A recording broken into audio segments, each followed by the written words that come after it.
وای کم انسان چې د دې کلمې وظیفه کوي نو الله رب العزت ورته 15 فائدې ورنصیب کوي. اولنې فائده وی الله رب العزت په دغه انسان ټول ګناهونه ختم کړي. دویمه فائده وی الله رب العزت په دا انسان د ظالم د ظلم نه محفوظ ساتي. دریم فائده وی نبی کریم صلی الله علیه وسلم فرمایي چې زه به د دې انسان شفارس کوم.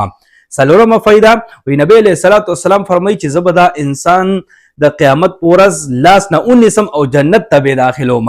پنځمه فائده وی الله رب العزت فرمایي چې زه به د دې انسان ناراضي شم.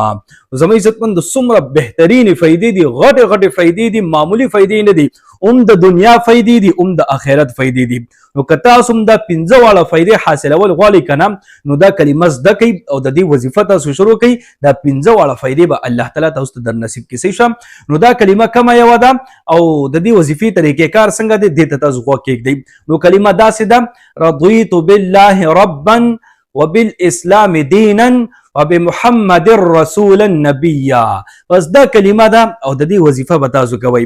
خاص ټایم کې به دا کوئ او د دې وظیفې تعداد څونه دی نو د دې څه مخصوص تعداد هم نشته دی او مخصوص وخت هم نشته دی چې څونه تاسو نه کېدی شي چې څونه تاسو دا ویلی شي. خو بهتره دا ده چې په ورځ کې کم از کم 100 پیرې دا تاسو خامخا وایي، ځکه ډېرې زیاتې عجیبه فایدې دي زما عزتمندو چې الله رب العزت د دې په برکت سره به ستاسو ټول ګناهونه معاف کوي.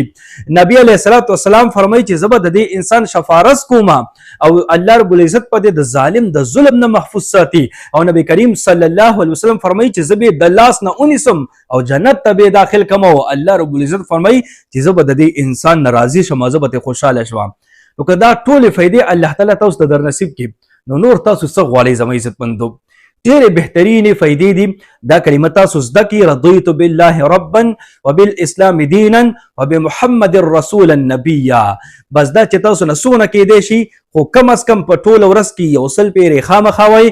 دغه شانتې سحر مونځ نه پسې 3 پیرې وایئ او ماښام مونځ نه پسې کم از کم 3 پیرې تاسو خامخا وایئ. نو په ټوله ورځ کې چې 100 پیرې برابر وایئ، سحر مونځ نه پس او ماښام مونځ نه پس تاسو کم از کم 3 پیرې وایئ کنه، انشاءالله دغه ټولې فایدې به الله تعالی تاسو ته در نصیب کوي. نو دا په خپل هم تاسو زده کوئ، د دې وظیفې اهتمام شروع کوئ. اوس نه تاسو نیت وکئ چې زه به د دې کلمې وظیفه کوم، په ورځ کې به 100 پیرې خامخا وایم.